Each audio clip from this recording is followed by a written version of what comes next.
کا مطلب ہم یہ کہہ سکتے ہیں کہ جو حدیث ہے وہ وہی نہیں ہے. بالکل وہی نہیں ہے, وہی تو قرآن ہے, وہی صرف قرآن ہے, وہی صرف قرآن ہے. اور حدیث ایک علم ہے, لیکن ہمیں اس کا انکار نہیں کرنا چاہیے. بالکل علم ہے, فن ہے, علم کا الہام ہے, تدبر کا نتیجہ ہے. اب اس کی ایک مثال بتا دوں میں آپ کو. ایک جگہ اللہ کے رسول نے فرمایا خیرکم, تم میں سب سے بہتر ہے, من تعلم القرآن, جس نے قرآن سیکھا, علم حاصل کیا, وعلمہ, اور اس کو سکھایا.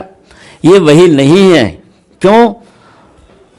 سورہ رحمان میں اللہ تعالیٰ فرما رہا ہے الرحمن علم القرآن, یہ وہی ہے, یہ نازل ہوئی ہے. علم القرآن, قرآن کا علم سکھایا, یہ وہی ہے. اس کو جبرائیل علیہ السلام لائے, اور اس حدیث کو جبرائیل علیہ السلام نہیں لائے, وہ اللہ کے رسول نے تدبر کے نتیجے میں فرمایا.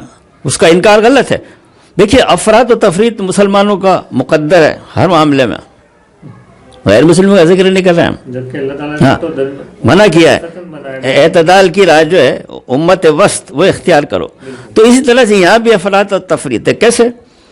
کچھ لوگ حدیث کو وہی قرآن کی طرح وہی مان رہے ہیں, افراط ہے یہ. کچھ کہہ رہے ہیں حدیث کچھ نہیں, دریا برد کرو, ساری حدیثوں کو ختم کر دو, یہ سب انسانوں کی لکھی ہوئی کتابیں ہیں. یہ تفریط ہے. حدیث نہ وہی ہے نہ انکار کے قابل ہے, اس سے فائدہ اٹھاؤ حدیث سے, بس یہ درمیانی راستہ ہے. تو آیات میں اور احادیث میں بنیادی فرق, ہاں بہت فرق ہے. روایات جو ہیں یعنی احادیث وہ راویوں کے ذریعے سے آئی ہیں. آیات جو ہے وہ فرشتہ لے کر آئے, فرشتے لے کر آئے, جبرائیل علیہ السلام لائے. یہ تو ہم تک بھی جو ہے وہ راویوں کے ذریعے سے آئے ہیں, وہ بھی متعدد, بیچ میں کئی راوی ہیں. ہاں بیچ میں ایک حدیث کے 10 راوی میں بات جو ہے وہ بدل سکتی ہے, کچھ بھی ہو سکتی ہے, راوی ہیں. یہ پھر قرآن کی بنیاد پر ہم یہ کیسے کہہ سکتے ہیں کہ صرف قرآن ہی وہی ہے؟ کیا قرآن بھی اس بات کو مدلل انداز میں یا فیصلہ کن انداز میں؟ ہاں بالکل فیصلہ کن انداز میں, تقریباً 30 آیتیں. ہاں وہ کیسے کہ ادھر سیاق اور سباق کے اندر پہلے اور بعد میں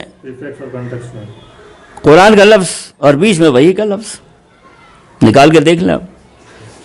سیاق اور سباق, یا آگے قرآن آیا ہاں پیچھے قرآن آیا وہی ہو, تو اس سے ظاہر ہے کہ قرآن ہی وہی ہے. اگر حدیث وہی تو کہیں نہ کہیں حدیث کا لفظ آتا. وَإِذَا تُتْلَى عَلَيْهِمْ آيَاتُنَا بَيِّنَاتٍ قَالَ الَّذِينَ لَا يَرْجُونَ لِقَاءَنَا ائْتِ بِقُرْآنٍ غَيْرِ هَٰذَا أَوْ بَدِّلْهُ قُلْ مَا يَكُونُ لِي أَنْ أُبَدِّلَهُ مِنْ تِلْقَاءِ نَفْسِي, میں اس کو اپنی طرف سے نہیں بدل سکتا. اللہ رسول کے ذریعے, ہاں ان اتبع الا ما یوحى الی, میں اسی کا اتباع کرتا ہوں جو میری طرف وہی آتی ہے. انی اخاف, میں ڈرتا ہوں, ان عصیت ربی عذاب یوم عظیم, کہ اللہ تعالیٰ مجھے قیامت کے دن کے عذاب میں گرفتار نہ. اللہ کے رسول ڈر رہے ہیں.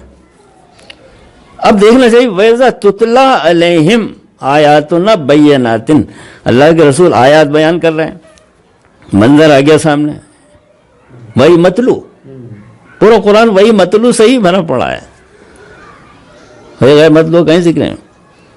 تو قال الذین لا یرجون لقاءنا, جو آخرت پر یقین نہیں رکھتے, قیامت پر یقین نہیں رکھتے, وہ کیا کہتے ہیں؟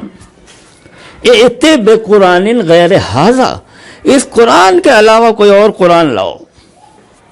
کیونکہ قیامت کو مانتے نہیں, مرنے کے بعد زندہ ہونے کو نہیں مانتے, تو کہتے بھائی اس قرآن کے علاوہ کوئی اور قرآن لاؤ. تو اللہ نے فرمایا ان سے کہو قل ما یکون لی ان ابدلہ من تلقائے نفسی, کہ میں اپنی طرف سے اس قرآن میں کوئی تبدیلی نہیں کر سکتا. 114 آیتیں ویسے کہ ویسے ہی ہیں جیسے اللہ نے نازل کیا اور اللہ کے رسول نے جو ہے وہ سنا دیں, اور بدلو نہیں بدل سکتا.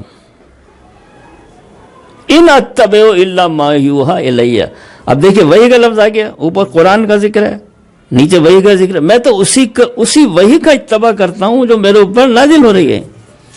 ان اتبع الا ما یوحى الی, میرے پاس جو وہی آ رہی ہے میں اسی کا اتباع. تو وہی کیا آئی؟ قرآن کا ذکر آ گیا شروع میں. ایک دلیل یہ بھی, جیسے قرآن کا اگر کوئی شخص انکار کرے تو کیا وہ کافر کہلائے گا, کفر ہو جائے گا؟ قرآن کا انکار ایسا ہے کہ کفر ایک شدید لفظ ہے، اور ہم عام طور سے استعمال وہ کافر ہو گیا، وہ کافر ہو، ہر دور میں یہ ہوا ہے، مسلکوں کی لڑائی۔ ہاں، یہود و نصارہ میں بھی وقالت الیہود لیست النصارى علی شیء وقالت النصارى لیس الیہود علی شیء وهم یتلون الکتاب، دونوں کتاب پڑھتے تھے، وہ توریت پڑھ رہا، وہ انجیل پڑھ رہا، وہ اس کو کافر کہہ رہا، وہ اس کو کافر کہہ رہا، تو یہ ہمارے معاشرے کے اندر ہے۔ تو کفر کا لفظ بہت سوچ سمجھ کے استعمال، ایسے نہیں کرنا چاہیے۔ سورہ قاف آیت نمبر 18 کیا فرمایا اللہ تعالیٰ نے؟ واقعی قرآن دیکھو نا، سمیٹو تو سارا خزانہ موجود ہے۔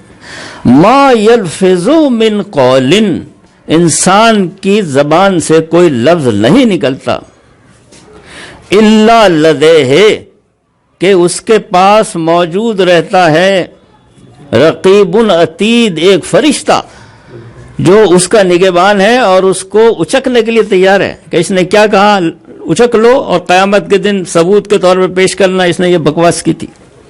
اس لیے سوچ سمجھ کے بولنا چاہیے۔ ہم بھی جو بول رہے ہیں، اس لیے میں نے قول سدید کا لفظ استعمال کیا، اور اس میں یہ ہے دیکھو، تو کفر کا لفظ جو ہے، ہاں بیٹھے ہیں نا فرشتے نوٹ کر رہے ہیں، تو کفر کا لفظ استعمال نہیں کرنا چاہیے۔ اب ایک حدیث بتا دوں میں آپ سے، اللہ کے رسول نے فرمایا ایک مسلمان دوسرے مسلمان کو کافر کہہ دیتا ہے، اگر وہ کافر نہیں ہے تو کفر کہنے والے کی طرف لوٹ جاتا ہے۔ بڑی خطرناک بات ہے، بہت خطرناک بات ہے، کفر کہنے والے کی طرف لوٹے گا، جس نے کہا وہ کافر ہو جائے گا۔ آج کل تو معاشرے میں ہم دیکھتے ہیں ناظرین کرام، ہاں، دیوبندی بریلوی کو کہہ رہا ہے، بریلوی دیوبندی ہم طور سے کہہ رہے ہیں، اس کو کہہ رہا ہے، تو غلط ہے نا، اور پھر کہتے ہیں ہم حدیث کو مانتے ہیں۔ ارے کہاں آپ نے غور ہی نہیں کیا، مطالعہ ہی نہیں کیا۔ تو اب اس حدیث کی روشنی میں کفر کا لفظ استعمال نہیں کرنا چاہیے۔ اب کیوں؟ دلیل دیجئے۔ تو دلیل یہ ہے کہ حدیث اصطلاحی معنوں میں حدیث رسول پورے قرآن میں کہیں نہیں ہے۔ اگر ہوتا تو کافر ہو جاتا انکار کرنے والا، ایک بات۔ دوسرے، ایمان کن کن چیزوں پر لانا ہے قرآن میں واضح طور سے لکھا ہے۔ ایک مجمل ایمان سکھایا جاتا ہے مدرسوں میں، آمنت باللہ و ملائکتہ و کتبہ۔ اب سوچنا چاہیے ان کتابوں کے اندر کوئی حدیث کی کتابیں نہیں ہیں، آسمانی کتابیں ہیں، زبور، توریت، انجیل، وکتبہ ورسلہ والیوم الآخر والقدر خیرہ وشرہ من اللہ تعالی والبعث بعد الموت۔ ایمانیات کی پوری مجمل چیزیں آ گئی۔ اب قرآن کو کھنگالیں آپ تو اللہ پر ایمان، یہی ملے گا آپ کو، اس کے رسولوں پر ایمان، اس کے فرشتوں پر ایمان، کتابوں پر ایمان، تقدیر پر ایمان، آخرت پر ایمان، یہ پوری تفصیل ہے۔ کہیں بھی نہیں ہے کہ حدیث پر ایمان لاؤ، ایسا کہیں نہیں ہے۔ اگر ہوتا تو واقعی کافر ہو جاتا کہنے والا، لیکن ایسا ہے نہیں۔ اس لیے ہم یہ کہیں گے حدیث کا منکر کافر نہیں ہے، بلکہ غلطی پر ہے، وہ غلطی کر رہا ہے، کیونکہ ایک اتنا بڑا فن اور اتنا بڑا علم جو ہمارے سامنے موجود ہے اچھی کتابوں کے شکل میں، اور تحقیق بھی گئی ہے، تو اس کا انکار تو کرنا غلط ہی ہے، کافر نہیں کہنا چاہیے بس۔ نہیں، دراصل میرا سوال یہ تھا، کیا قرآن کا انکار اگر کوئی شخص کرے تو وہ کیا کہلائے؟ وہ تو کافر کہلائے گا؟ بالکل، قرآن کا کیا ہے؟ قرآن کی ایک آیت کا انکار کرنے والا کافر ہو جائے گا، بالکل۔ اگر حدیث کسی ایک حدیث کو یا تمام حدیث کو یہ کہتے ہیں میں حدیث کو نہیں مانتا، تو کیا کفر کا مطلب؟ نہیں، بالکل نہیں۔ تو یہ بھی ایک بہت واضح دلیل ہے نا کہ صرف قرآن ہی وہی ہے۔ ہاں بالکل، ہاں بالکل، اور کیا؟ ایمان حدیث پر ایمان لانے کی کوئی شرط نہیں ہے، لیکن ایک علم کی حیثیت سے، علم کے حیثیت سے ماننا چاہیے اس کو، ہاں کرنا چاہیے، اس پر عمل بھی کرنا چاہیے، اس کو پڑھنا چاہیے۔ ہاں، اتنا بڑا علم ہے تو اس کا ہمیں کرنا چاہیے۔